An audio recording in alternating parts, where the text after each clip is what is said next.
주님께서 여러분과 함께 또한 사제의 영과 함께 루카가 전한 거룩한 복음입니다. 주님 영광 받으소서.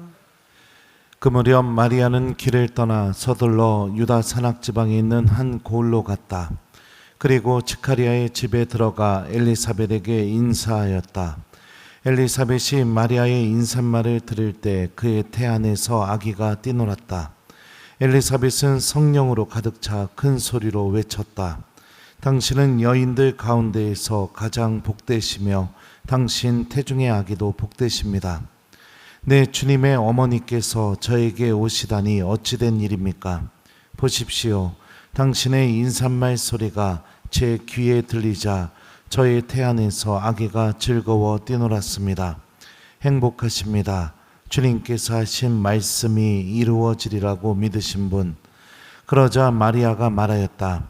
내 영혼이 주님을 찬송하고 내 마음이 나의 구원자 하느님 안에서 기뻤더니 그분께서 당신 종의 비천함을 굽어보셨기 때문입니다.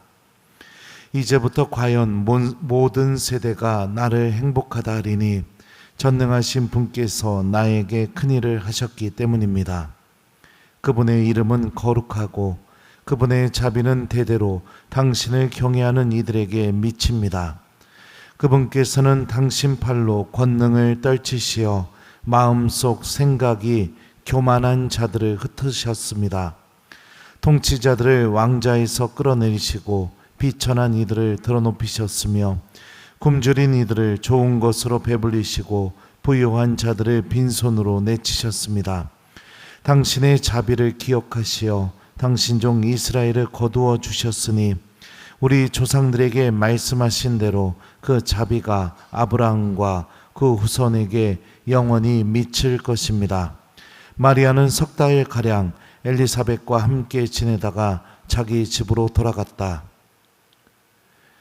주님의 말씀입니다. 그리스도님 찬미합니다. 오소서 성령님.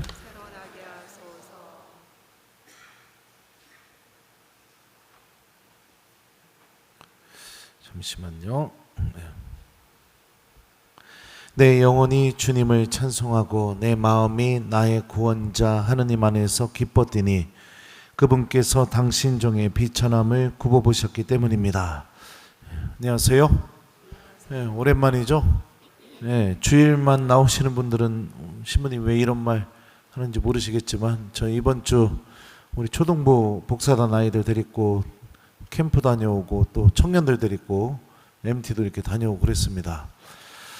오늘 성모승천 대축일입니다. 말 그대로 성모님께서 죽음의 지배 아래 놓이지 않고 승천하셔서 어디로 가셨을까요?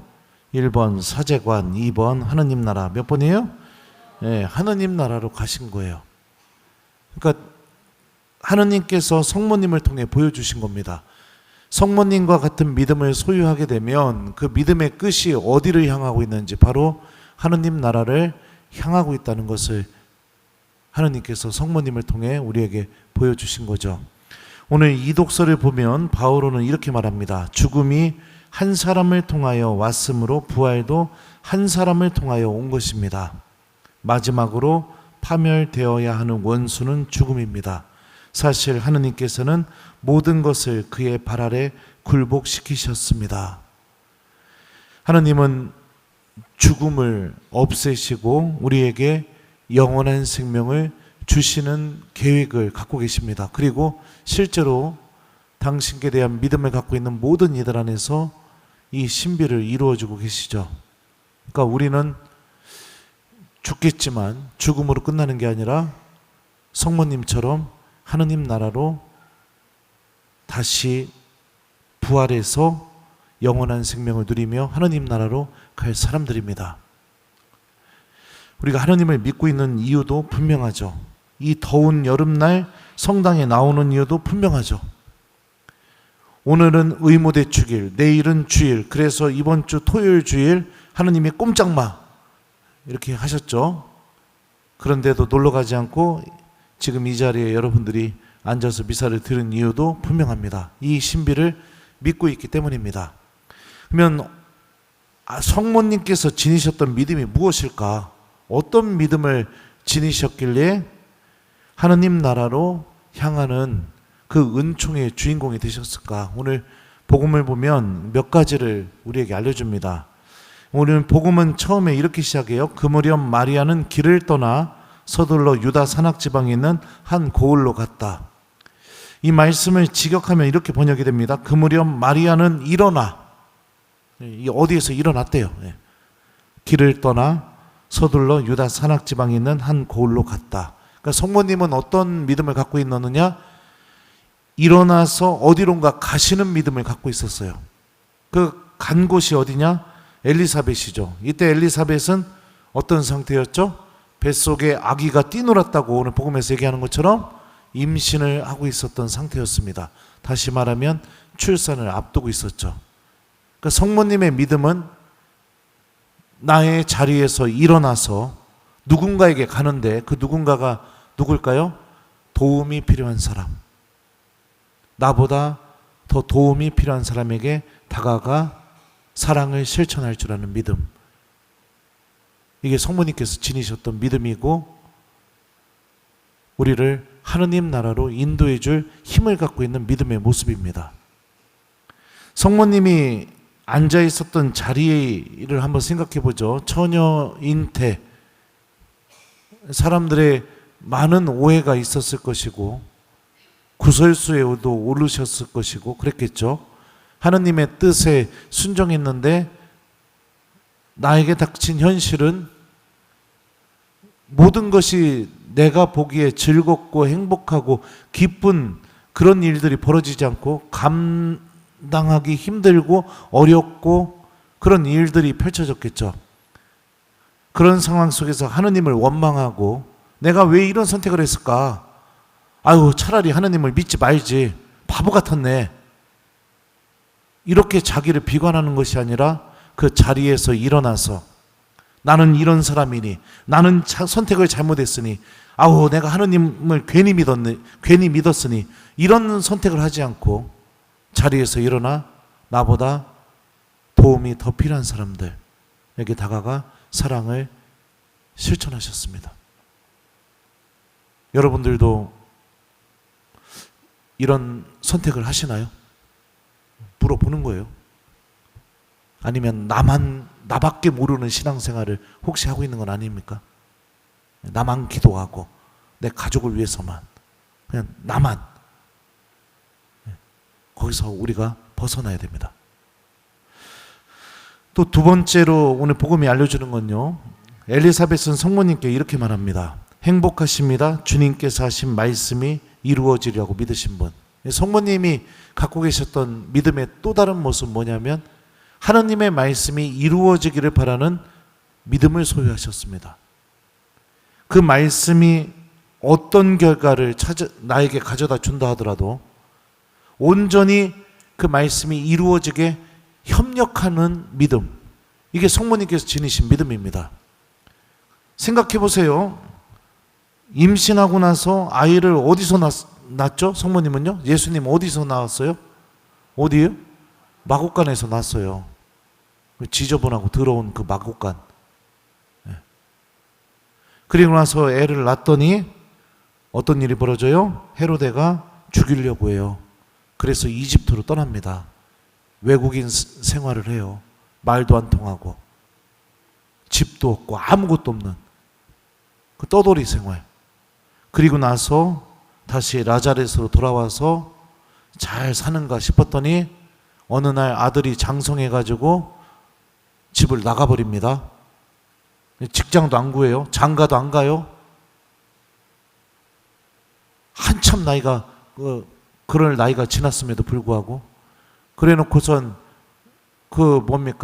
어부들 몇 명 쫄자로 데리고 다니면서 여기저기 막 휘젓고 다닙니다. 소문이 들려요. 막이 들렸대요. 세리와 죄인들의 친구래요.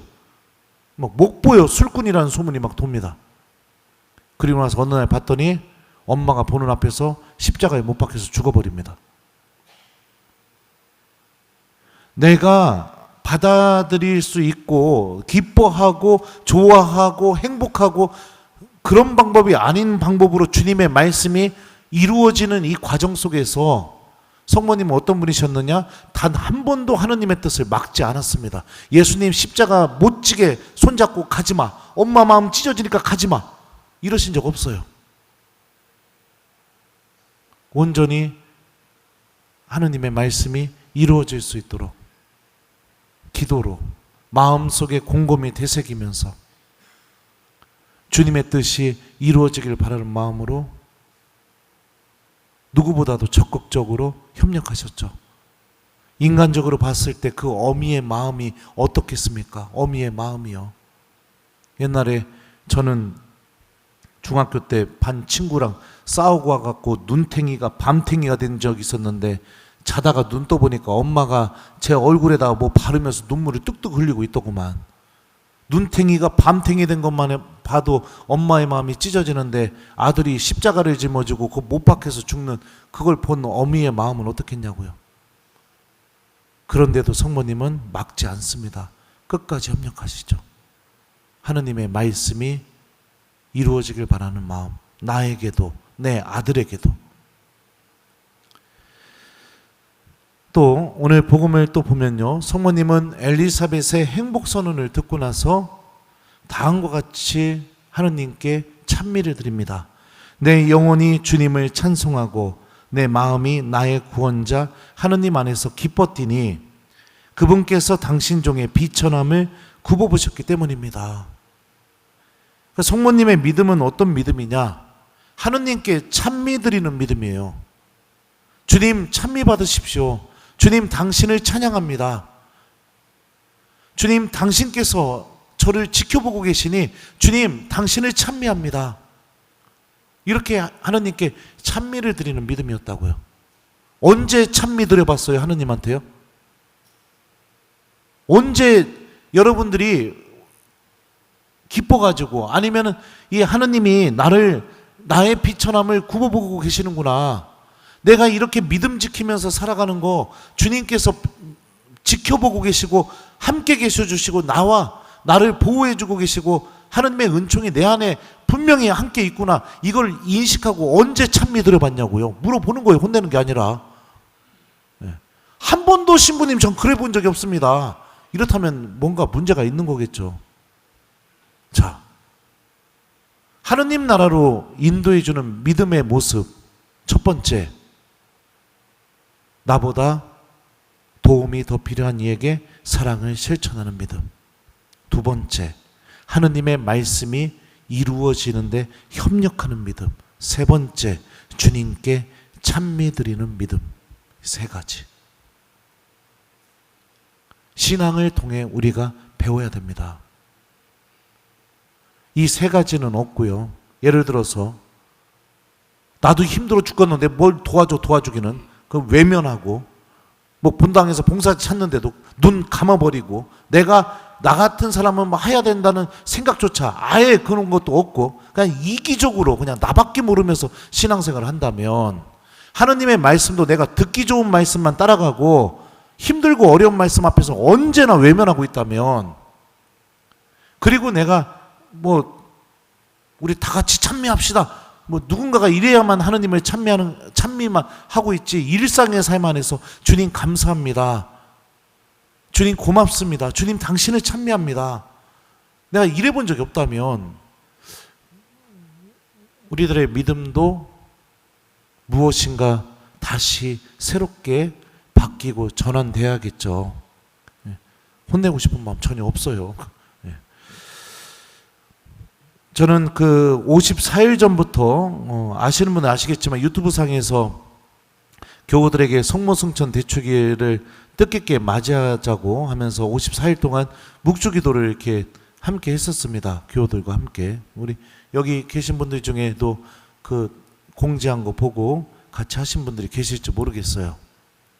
죄인들의 회개를 위해, 그리고 하느님 말씀에 대한 굳건한 믿음을 우리가 소유하기 위해, 모든 사제들의 성화를 위해, 그리고 묵주기도에 동참하는 우리 교우들의 개별 지향이 이루어지기를 위해 이 지향을 갖고 54일 동안 묵주기도를 해서 어제 끝냈습니다. 근데 수많은 교우들이 댓글을 남겨줬는데 그런 댓글들이 많더라고요. 기도를 별로 안 해봤었는데 이 54일 동안 매일 묵주기도를 하면서 묵주기도를 사랑하게 되었다는 그런 내용도 많고요. 앞으로도 계속 기도하고 싶다고, 이걸로 끝나는 게 아니라 이게 계기가 돼서 계속 기도하는 삶을 살고 싶다고, 이런 댓글도 있고요. 또 하느님의 은총을 개인적으로 아주 특별하게 54일 기도하는 동안에 체험하게 됐다. 내가 주님께 청했던 게 이루어지는 그런 은총을 내가 체험하게 됐다. 이런 댓글들도 있습니다. 십자가 위에서 예수님께서 그렇게 말씀하셨죠. 요한 사도에게 이분이 내 어머니이시다. 그리고 성모님에게 이렇게 말씀하셨죠. 어머니, 이 사람이 어머니 아들입니다.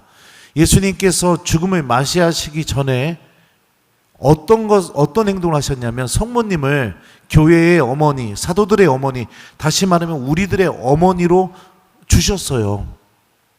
그러면 세상의 모든 엄마들이 무엇을 바랄까요? 내 아이가 잘 사는 거, 내 아이가 건강한 거, 내 아이가 생명을 잘 누리는 거, 내 아이가 누구보다도 행복해지는 거, 이걸 엄마들이 다 원하겠죠. 그려 안 그려?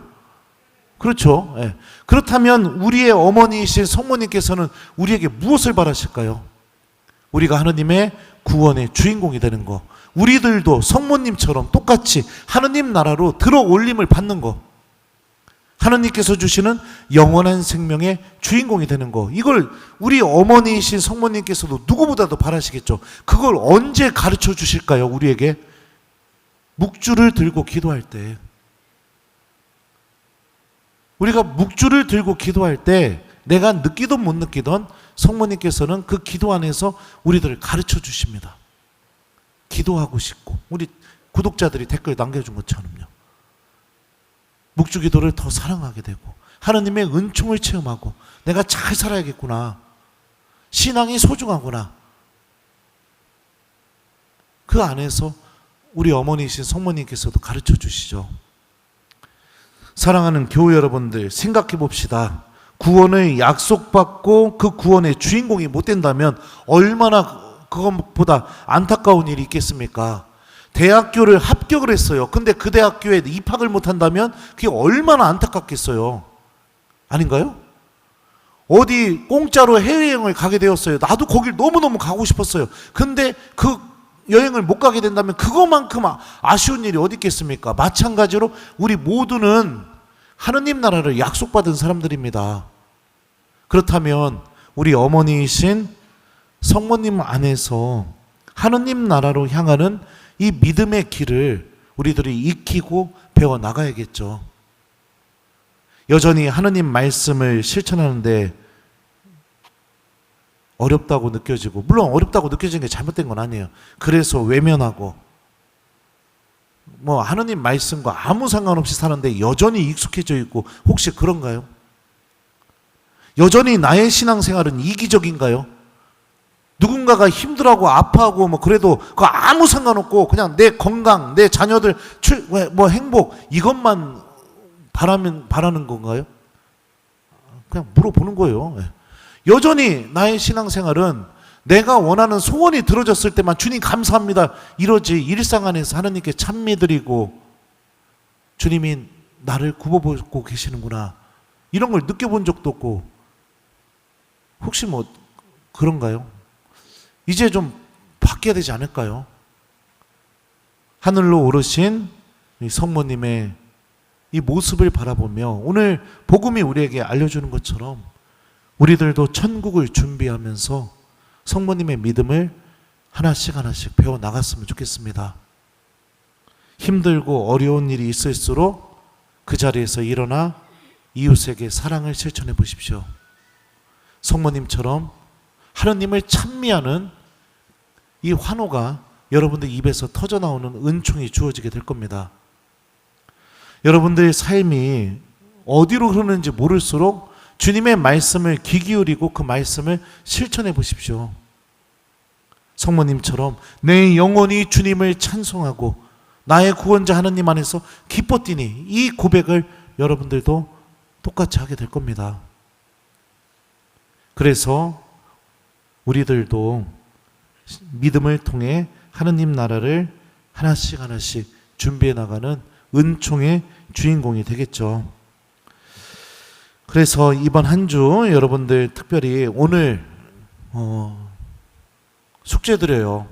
주무시기 전에 오늘 집에 가시면서 하셔도 좋고, 오늘 묵주기도 꼭 바치고 오늘 하루 마무리하는 저녁이 됐으면 좋겠습니다. 가족들과 함께하면 더 좋겠죠. 가족들과 함께하면 초대해 보세요. 그리고 만약에 막 기도에 기자만 나와도 승질내고 화내면 뭐 어쩔 수 없겠죠.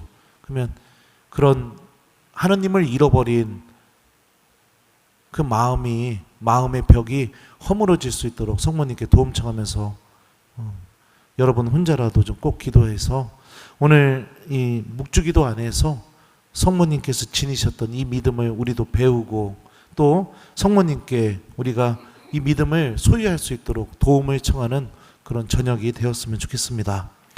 내 영혼이 주님을 찬송하고 내 마음이 나의 구원자 하느님 안에서 기뻤더니 그분께서 당신 종의 비천함을 굽어보셨기 때문입니다. 아멘.